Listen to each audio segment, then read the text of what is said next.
മാപ്രകളുടെ കരച്ചിലും സംഘികളുടെ മോങ്ങലും. നമ്മൾ ഇന്ന് കണ്ടു, മാപ്രകൾ കഴിഞ്ഞ 38 ദിവസം രാഹുലിന്റെ ചോരയ്ക്കായി നിലവിളിച്ച മാപ്രകൾ ഇന്ന് കണ്ണീരോടെയാണ് പാലക്കാട്ട് റിപ്പോർട്ട് ചെയ്തത്. 38 ദിവസം യുവമാർ പഠിച്ച പണി 18 നോക്കിയിട്ടും രാഹുലിനൊന്നും സംഭവിച്ചില്ല. അദ്ദേഹം തന്റെ മണ്ഡലത്തിൽ MLA ആയി തന്നെ തിരികെ എത്തി. മാധ്യമ മേഖലയ്ക്ക് തന്നെ അപമാനമായ മുട്ടിൽ മരമുറി കൊള്ളക്കാരന്മാരുടെയും ബിനാമി ചാനലായ 24-ഉം ന്യൂസ് 18-ഉം മാമകളുടെ മലയാളം ചാനലും അങ്ങനെ ഈ സിൻഡിക്കേറ്റ് മാധ്യമങ്ങളെല്ലാം ചേർന്ന് 38 ദിവസം നീണ്ടുനിന്ന വലിയൊരു തീവട്ടി ക്യാമ്പയിൻ നടത്തിയിട്ടും ഒരു പോറല് പോലും ഏൽക്കാതെ രാഹുൽ മാങ്കൂട്ടത്തിൽ MLA ആയി തന്നെ പാലക്കാട്ട് എത്തി. എന്തൊക്കെ ആരോപണങ്ങളായിരുന്നു ഈ മരമുറി കൊള്ളക്കാരന്മാർ നടത്തിയത്? അവന്റെ അമ്മൂമ്മയുടെ ഗർഭചിത്രത്തിനുള്ള മരുന്ന്, കുഞ്ഞമ്മയുടെ ഗർഭചിത്രം, എന്തൊക്കെയായിരുന്നു? ഒന്നും സംഭവിച്ചില്ല. നിലവിളിച്ചവർ, ആരോപണം ഉന്നയിച്ചവർ എതിലേ പോയി എന്ന് കണ്ടില്ല. രാഹുൽ മാങ്കൂട്ടത്തിൽ തല ഉയർത്തി തന്നെ ഇന്ന് രാവിലെ 10:30 അവിടെ എത്തിയപ്പോൾ ഈ മാപ്രകൾ രാഹുൽ മാങ്കൂട്ടത്തിൽ MLA എന്ന് അഭിസംബോധന ചെയ്തു തന്നെ രാഹുലിന്റെ പുറകെ ഓടി. അതുപോലെ നമുക്ക് വളരെ തമാശ അല്ലെങ്കിൽ ഒരു ചിരി വന്ന ഒരു കാര്യം എന്ന് പറയുന്നത്, 24 ചാനലുകാരന്റെ റിപ്പോർട്ടറെ ഒരു കരച്ചിൽ നമുക്ക് കേൾക്കാം. ഇന്ന് എന്താണ് സംഭവിച്ചതെന്ന്. അതായത് യുമാർ രാവിലെ മുതൽ രാഹുൽ വരുന്ന നോക്കി നിന്ന, അല്ലെ രാഹുലിനെ യുമാർ കാലുകുത്തിക്കാതിരിക്കുന്ന, രാഹുലിനെ നാണം കെടുത്തിക്കുന്ന, രാഹുലിനെ യുമാർ എന്താ പറയുന്നത് തേജോധം ചെയ്യുന്നത് തത്സമയം സംരക്ഷണം ചെയ്യുവാൻ വേണ്ടി ക്യാമറയും തൂക്കി നിന്നവന്മാർക്ക് നിരാശരായി ചന്നം ഭിന്നം ഓടേണ്ടി വന്നു. അവന്റെ ആ നിലവിളിയും നമുക്ക് കണ്ടിട്ട് തിരികെ വരാം. ഇപ്പോൾ MLA ഓഫീസിൽ നിന്ന് രാഹുൽ മാങ്കൂട്ടത്തിൽ മടങ്ങുകയാണ്. പക്ഷെ അത് എങ്ങോട്ടേക്കാണ് എന്നുള്ളതിൽ ഒരു കൃത്യത വരുത്തുന്നില്ല. അത് ഇന്ന് രാവിലെ മുതൽ തന്നെ അതിൽ എല്ലായിടത്തേക്ക് പോകുമ്പോഴും അതിലൊരു സസ്പെൻസ് നിലനിർത്തിക്കൊണ്ടുള്ള ഒരു യാത്രയായിരുന്നു. എങ്ങോട്ടേക്കാണ് അല്ലെങ്കിൽ എവിടെ നിർത്തും എന്നതിനെ സംബന്ധിച്ചിട്ടൊന്നും തന്നെ കൃത്യമായി പറയാതെയുള്ള ഒരു യാത്രയായിരുന്നു. കേട്ടല്ലോ, പാവങ്ങൾ. ഈ രാഹുൽ എങ്ങോട്ടാ പോകുന്നതെന്നോ എപ്പോ വരുമെന്നോ പോകുന്നോ ഒന്നും ഇവന്മാർക്ക് യാതൊരു പിടിയുമില്ല. മൊത്തത്തിൽ കൺഫ്യൂഷനാണെന്നാണ് ഇന്ന് പറഞ്ഞത്. അതുകൊണ്ടാണ് മാപ്രകളെ രാഹുൽ ഒരു പൗരുഷമുള്ളവനാണെന്നും ഒരു ബുദ്ധിയുള്ളവനാണെന്നും ഇതിനെ വെല്ലുവിളിക്കാൻ, ഇതിനെ വെല്ലുന്ന വേറൊരുത്തൻ പാലക്കാട്ടില്ലെന്നും ജനങ്ങൾ പറയുവാൻ കാരണം അതാണ്. കാരണം മാപ്രകളുടെ കാൽക്കുലേഷനെ എല്ലാം പൊളിച്ചുകൊണ്ട് രാഹുൽ രാവിലെ വന്നു. രാവിലെ വന്നത് തന്നെ മരണവീടുകളിലേക്ക് പോയി. അവിടെ ഇവന്മാർക്ക് പോയി ഒരു ഉടക്കം ഉണ്ടാക്കാൻ പറ്റത്തില്ല. അതിനുശേഷം എങ്ങോട്ട് പോകുന്നറിയാം. പിന്നീട് മണ്ണാർക്കാട്ടേക്ക് പോയി. മണ്ണാർക്കാട്ടേക്ക് പോയി കഴിഞ്ഞപ്പോൾ യുവമാർക്ക് മണ്ണാർക്കാട്ടേക്ക് എങ്ങോട്ടാ പോകുന്ന ഒരു പിടിയുമില്ല. അതിനുശേഷം അടുത്ത സ്ഥലത്തേക്ക് പോയി. അങ്ങനെ ചന്നമ്പിന്റെ യുവമാർ പുറകെ കിടന്ന് ഈ മരമുറി കൊള്ളക്കാരന്മാരുടെ ഈ മാപ്രകൾ ഇദ്ദേഹത്തിന്റെ പുറകെ പോയിട്ടും എന്താണ് സംഭവിക്കുന്നത്, എങ്ങോട്ടാണ് പോകുന്നത് എന്നൊരു എത്തും പിടിയും കിട്ടിയില്ല. അവസാന യുവമാർ വട്ടം കറങ്ങി. ഈ നിന്ന് വട്ടം കറങ്ങുമ്പോൾ തല കറങ്ങി വീഴുന്നു എന്ന് പറയുന്ന പോലെ അവസാന യുവമാർ വശം കെട്ട് എവിടൊക്കെയോ പോയി ഇരുന്നു. BJP-കാരന്മാരും DYFI-കാരന്മാരും ഒക്കെ ഉച്ചയ്ക്ക് വയറ് വിശന്നപ്പോൾ അവന്മാരുടെ പണിക്ക് പോയി. ആ സമയത്ത് രാഹുൽ തന്റെ ഓഫീസിലെത്തി. അത്യാവശ്യം കാര്യങ്ങളെല്ലാം സംസാരിച്ച് ഈ സമയം കൊണ്ട് മറ്റുള്ളവന്മാർ ആളെയെല്ലാം കൂട്ടി പതുക്കെ വരുന്ന ആ സമയമാകാറേക്കും രാഹുൽ ഇന്ന് മണ്ഡല പര്യടനം എന്ന് പറഞ്ഞ് അദ്ദേഹം ഇറങ്ങി ആ ഓഫീസിനടുത്തുള്ള വീടുകളൊക്കെ സന്ദർശിച്ചു. അങ്ങനെ അദ്ദേഹം മണ്ഡല പര്യടനത്തിന് പോയി. ഓഫീസിന്റെ അടുത്തേക്ക് ഇവന്മാർ പാഞ്ഞെത്തിയപ്പോൾ ആട് കിടന്നിടത്ത് പൂട പോലുമില്ല എന്ന് പറഞ്ഞ പോലെ രാഹുൽ ഓഫീസിലില്ല. അവന്മാർ പതുക്കെ പേശാമെ തിരികെ പോയി. അങ്ങനെ രാഹുൽ എങ്ങോട്ടാണ്, ഏത് ദിക്കിലോട്ടാണ് പോകുന്നത് എന്ന് ഒരുത്തനും തിരിച്ചറിയുവാൻ സാധിച്ചില്ല. മാപ്രകളെ, രാഹുലിനെ കാലുകുത്തിക്കത്തില്ല എന്ന് പറഞ്ഞ് തോറ്റു തുന്നം പാടിയ ജനങ്ങൾ ഉപേക്ഷിച്ച് കളഞ്ഞ നാണം കെട്ടവന്മാരെ, ഇതാണ് രാഹുൽ മാങ്കൂട്ടത്തിലും നിങ്ങളും തമ്മിലുള്ള ആ വ്യത്യാസം. നിങ്ങളുടെ കാൽക്കുലേഷനും നിങ്ങളുടെ പ്ലാനിങ്ങിനും അതുക്കും മേലെ പോകുന്ന രാഹുൽ മാങ്കൂട്ടത്തെയാണ് നമുക്ക് ഇന്ന് പാലക്കാട്ട് കാണുവാൻ സാധിച്ചത്. ഏറ്റവും തമാശയുള്ള ഒരു കാര്യം എന്ന് പറയുന്നത്, രാഹുലിനെ കാല് കുത്തിക്കത്തില്ല എന്നും പറഞ്ഞ് ദൃഢപ്രതിജ്ഞ ചെയ്തിരുന്ന ആൾ C. കൃഷ്ണകുമാർ.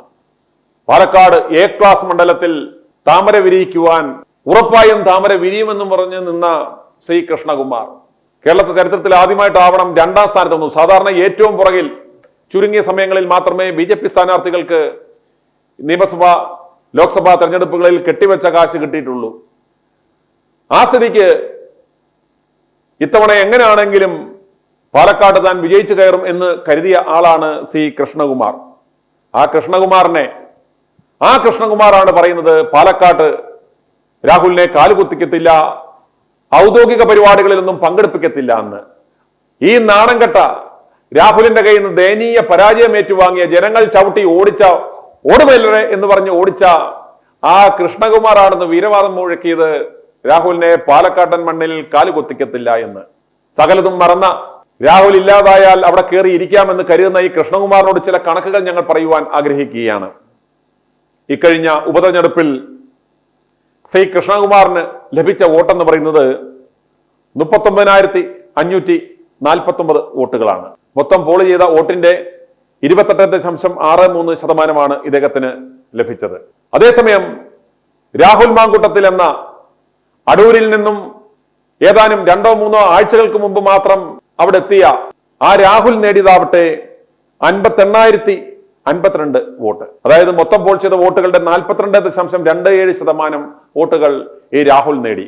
ശ്രീ കൃഷ്ണകുമാറിനെക്കായാലും പാലക്കാടുകാരനായ, പതിറ്റാണ്ടുകൾ ആ പാലക്കാടൻ മണ്ണിൽ രാഷ്ട്രീയ പാരമ്പര്യമുള്ള ആ സി കൃഷ്ണകുമാറിനെ 18,503 വോട്ടുകൾക്കാണ് ഇദ്ദേഹം തോൽപ്പിച്ചത്. ഇതൊരു ഉപതെരഞ്ഞെടുപ്പുകളുടെ ചരിത്രത്തിൽ എനിക്ക് തോന്നുന്നു പാലക്കാട് ഷാഫിയിൽ ലഭിച്ച ആ ഭൂരിപക്ഷത്തെക്കാളും വമ്പിച്ച 18,503 വോട്ടുകളുടെ ഭൂരിപക്ഷത്തിലാണ് ഈ രാഹുൽ മാങ്കൂട്ടത്തിൽ എന്ന ഈ അടൂരുകാരനായ രാഹുൽ മാങ്കൂട്ടത്തിൽ ഈ പാലക്കാടുകാരനായ സി കൃഷ്ണകുമാറിനെ തോൽപ്പിച്ചത്. ഈ വിജയം ഈ കൃഷ്ണകുമാറിനോടും ഇദ്ദേഹത്തിന്റെ പാർട്ടിയോടും പറയുന്നത്, നാണംകെട്ടവന്മാരെ, നിന്നെ ഒന്നും ഞങ്ങൾക്ക് ആവശ്യമില്ല, പോയി പണി നോക്കിനടാ, ഞങ്ങൾക്ക് ഈ മിടുക്കൻ മതി, ഈ അടൂരുകാരനായ, പുരുഷത്വമുള്ള, പ്രത്യുൽപാദന ശേഷിയുള്ള ഈ യുവാവ് മതി, നിന്നെയൊക്കെ കാലുമടക്കി അടിച്ച് വീട്ടിൽ പോകിനിടെ എന്ന് പറഞ്ഞ് ഓടിച്ച നാണംകെട്ടവന്മാർ പിന്നെ ഇവിടെ എന്തിനാണ് കടന്നു കൂറുന്നത്? ഔദ്യോഗിക പരിപാടികളിൽ പങ്കെടുപ്പിക്കില്ല പോലും. ജനങ്ങൾ ജയിപ്പിച്ച, വമ്പിച്ച ഭൂരിപക്ഷത്തിൽ ജയിപ്പിച്ച രാഹുല് അവിടുത്തെ ഔദ്യോഗിക പരിപാടികളിൽ പങ്കെടുത്തില്ലെങ്കിൽ നാട്ടുകാർ അറിഞ്ഞു തോപ്പിച്ച നിനക്കൊക്കെ അവിടെ എന്ത് കാര്യം? പറയുവാൻ സ്വല്പമെങ്കിലും ഉളുപ്പ് വേണ്ടേ? അതുപോലെ സരിൻ, ഇടതുപക്ഷത്തിന്റെ ശക്തനായ സ്ഥാനാർത്ഥി, ട്രോളി വിവാദം, പെട്ട് വിവാദം, കള്ളപ്പണം, സകലമാന നാറിയ കളികൾ കളിച്ചിട്ടും, കേരളത്തിൽ ഭരണമുണ്ടായിട്ടും, മുഖ്യമന്ത്രി അടക്കം അവിടെ ഉഴുതുമറിച്ചിട്ടും, ഇവരുടെ താരപ്രഭയുള്ള പല നേതാക്കന്മാരും പലരും വന്ന് തലകുത്തി മറിഞ്ഞിട്ടും, കോൺഗ്രസ് പാളയത്തിൽ നിന്നും അടർത്തിയെടുത്ത ഡിജിറ്റൽ സെല്ലിന്റെ ഹെഡായിരുന്ന ഡോക്ടർ സരിൻ എന്ന ആ വ്യക്തിയെ അടർത്തിയെടുത്ത് കൊണ്ടുപോയി അവിടെ മത്സരിപ്പിച്ചിട്ടും അദ്ദേഹത്തിന് കിട്ടിയത് വെറും 37,293 വോട്ടാണ്. 27% വോട്ടുകൾ. അതായത് BJPക്കും പുറകിലായി പോയി ഈ സരിൻ. ഇത്രയും നാണംകെട്ട ഒരു പരാജയം ഏറ്റുവാങ്ങിയ, ഇതുപോലെ പാലക്കാട്ടെ ജനങ്ങൾ പുച്ഛിച്ചു തള്ളിക്കളഞ്ഞ ആ പ്രസ്ഥാനത്തിലെ DYFIക്കാരാണ് ഇന്ന് അവിടെ ചിഹ്നം വിളിച്ച് നടന്നത്. നാണമുണ്ടോ BJPക്കാരെ? നാണമുണ്ടോ DYFIക്കാരെ? നിങ്ങളെ അവിടുത്തെ പാലക്കാടൻ ജനം ഏതാനും മാസങ്ങൾക്ക് മുമ്പ് പായിച്ചതല്ലേ? 18,503 വോട്ടുകൾക്ക് ജയിച്ച ഈ രാഹുൽ അടുത്ത തവണ അദ്ദേഹം നിൽക്കുവാണെങ്കിൽ ഈ ഭൂരിപക്ഷം എന്ന് പറയുന്നത് ഇത് 50,000-ന് മേളിൽ പോകും എന്നതിൽ യാതൊരു സംശയവും വേണ്ട നിങ്ങൾക്ക്. നിങ്ങൾ ഈ കാണിക്കുന്ന ഈ ഓരോ നെറികേടുകളും രാഹുലിന്റെ അടുത്ത തവണത്തേക്കുള്ള ഭൂരിപക്ഷം കൂട്ടുകയാണ് എന്ന് നിങ്ങൾ ഓർത്തു വെച്ചുകൊള്ളുക. നിങ്ങളുടെ ഈ നാടകങ്ങൾ കൊണ്ടും ഈ നാണംകെട്ട പരിപാടികൾ കൊണ്ടും രാഹുലിന് കൂടുതൽ മൈലേജ് ഉണ്ടായി. കോൺഗ്രസ് കൂടുതൽ പരിതാപകരമായ അവസ്ഥയിലേക്ക്, പാലക്കാട് രാഹുൽ ഏത് മണ്ഡലത്തിൽ നിൽക്കുന്നു അവിടെ മികച്ച വിജയമുണ്ടാകുകയും ബാക്കിയുള്ള എല്ലാ സ്ഥലങ്ങളിലും കോൺഗ്രസ് കനത്ത പരാജയം ഏറ്റുവാങ്ങുകയും ആത്യന്തികമായി ഈ നാണംകെട്ട പരിപാടിയിലൂടെ, ഈ കേക്കച്ചന്റെ ജട്ടി വിപ്ലവത്തിലൂടെ പിണറായി വിജയന് എല്ലാ സ്ഥലങ്ങളിലും ഭൂരിപക്ഷം ഉണ്ടാകുവാനുള്ള സാധ്യതയും തെളിഞ്ഞു വരുന്നു. അതുപോലെ UDFിലെ ഘടകകക്ഷികൾ LDFിലേക്ക് ചേക്കേറുവാനുള്ള സകല സാധ്യതകളും ഇയാൾ ഒരുക്കി വെച്ചേക്കുന്നു. NSSും ഇടതുപക്ഷത്തേക്ക് ചായുന്നു. SNDP ഓൾറെഡി പിണറായി വിജയന്റെ മടിയിൽ കിടന്നു കഴിഞ്ഞു. മുസ്ലിം ലീഗ് ഏതാണ്ട് ആ പാളയത്തിലേക്ക് അടുത്തുകൊണ്ടിരിക്കുന്നു.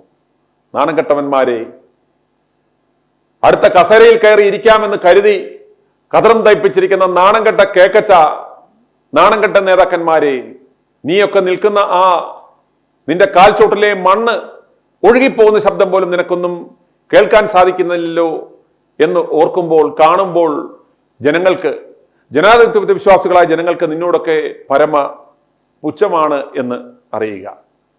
അതുകൊണ്ട് ആ മാപ്രകളുടെ കരച്ചിലും സംഘികളുടെ മോങ്ങലും ആസ്വദിക്കുക.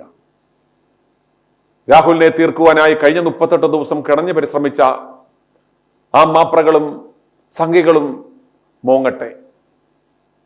മിഷൻ 60യുടെ ഈ 29ാം ദിനം, ഇനി 31 ദിവസങ്ങൾ നമ്മുടെ മുന്നിലുണ്ട്. എത്രയും വേഗം രാഹുലിനെ തിരികെ എടുത്തില്ലെങ്കിൽ, അദ്ദേഹത്തിന്റെ ആ തിരികെ എടുത്ത പദവികൾ നൽകുന്നില്ലെങ്കിൽ, ഇവർ പ്രതീക്ഷിക്കാത്ത തരത്തിലേക്കുള്ള വലിയ വമ്പിച്ച ജനമുന്നേറ്റം ഇവിടെ ഉണ്ടാകും എന്ന് ഓർമ്മിക്കുന്നു. i2i News, an eye for truth. i2i News subscribe ചെയ്തിട്ടില്ലാത്തവർ ഇപ്പോൾ തന്നെ സബ്സ്ക്രൈബ് ചെയ്യുക. നോട്ടിഫിക്കേഷൻ ലഭിക്കുവാൻ ബെൽ ബട്ടണും അമർത്തുക.